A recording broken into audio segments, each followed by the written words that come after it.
Hi, I'm Grateful Ted. Thanks for being here. I really appreciate it.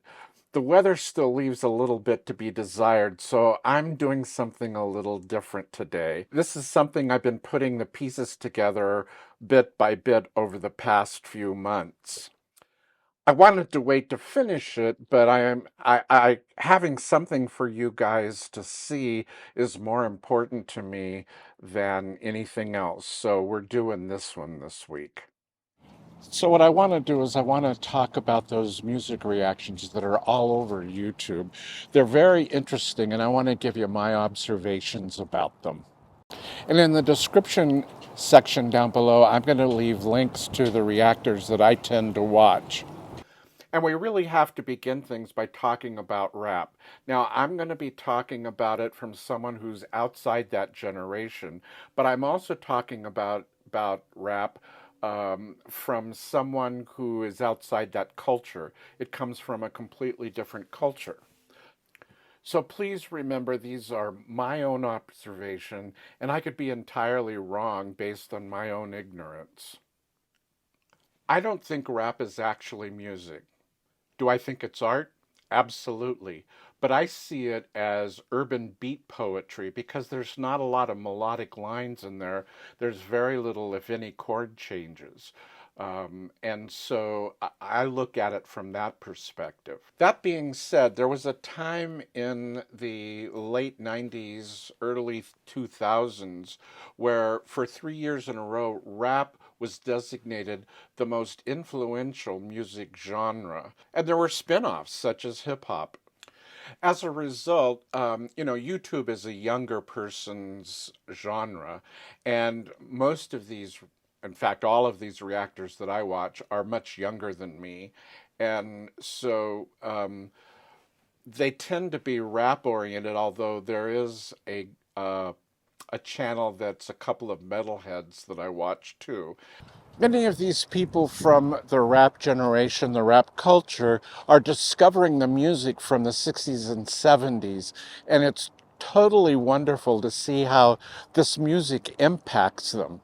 It's amazing. Artists had creative freedom back in the 60s and 70s, led by the Beatles, but that doesn't seem to be around too much today.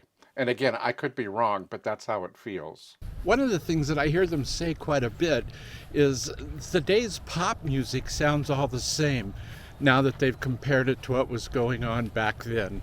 And I think some of that has to do with the fact that they're comparing it to a period when there were actually bands making rock and pop music, and the bands had a lot more investment, whereas today it seems like there's just somebody gets discovered and a producer creates everything for them.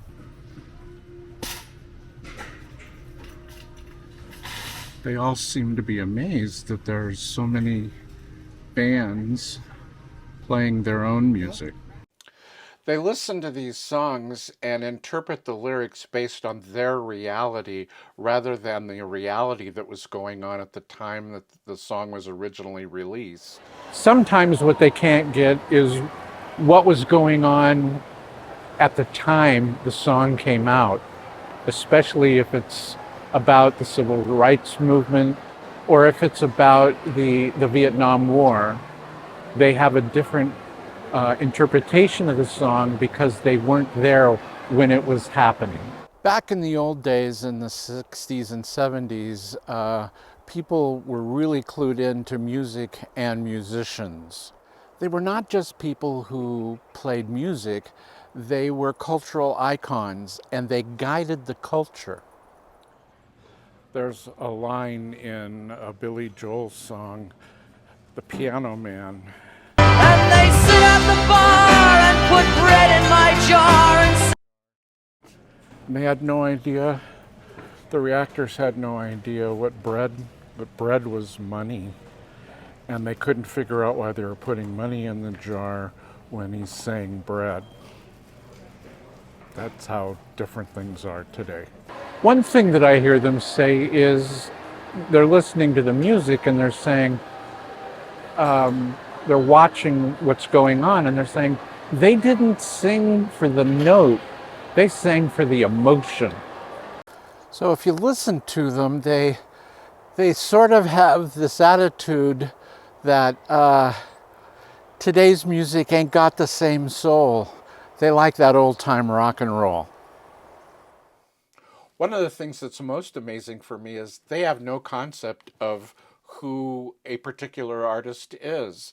Um, some of them have no idea who Bob Dylan is, or the Eagles, or whomever. But guys, today we're listening to a group that personally I have never heard of, and that is the Eagles. I've heard of the Eagles football team. I've heard of the bird, the eagle, but as far as a band, I have no idea what we are getting into today. Babe, have you heard of the Eagles? I'm laughing at you, not because I think you're silly for not knowing them, because I don't really know who the Eagles are. I've never heard of the Eagles I've heard of the football team. I've heard of the bird. Well, when you say the Eagles, I feel like I'm not going to say, because I don't know how big this band is, so I'm not going to say most people would say the football team, so a lot of people may say the band. Amber was pregnant during that video, and she's since had their baby, and she's looking really great today. And she is one of my favorite interpreters of the music because she seems to get it. They always seem to start with the more famous ones, the Eagles, Fleetwood Mac. They don't really do like Little Feat or the Grateful Dead. These two metalheads that I like to watch reacted to the Who's Won't Get Fooled Again.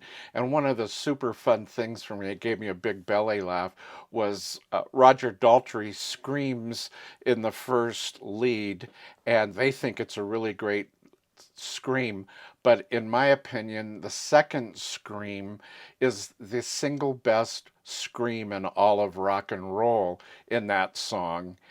And they got fooled because it was a great scream, and I don't think they'll get fooled again now.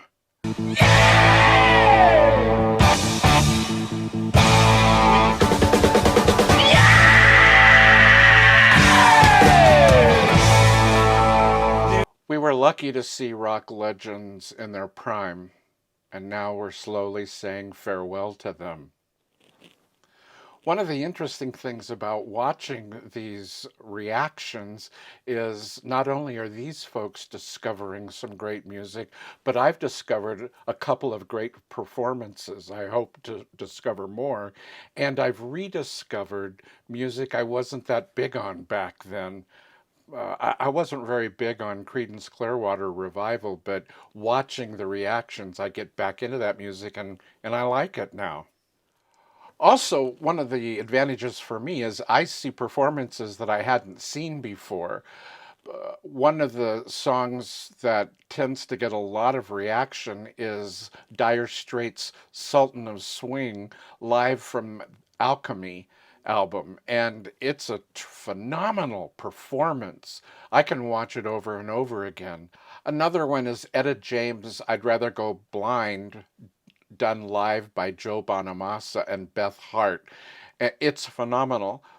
If you haven't seen these kinds of things, it's incredible. I could watch that one all the time too. So again, down below in the description, I'm going to put links to some of the reactors that I watch most.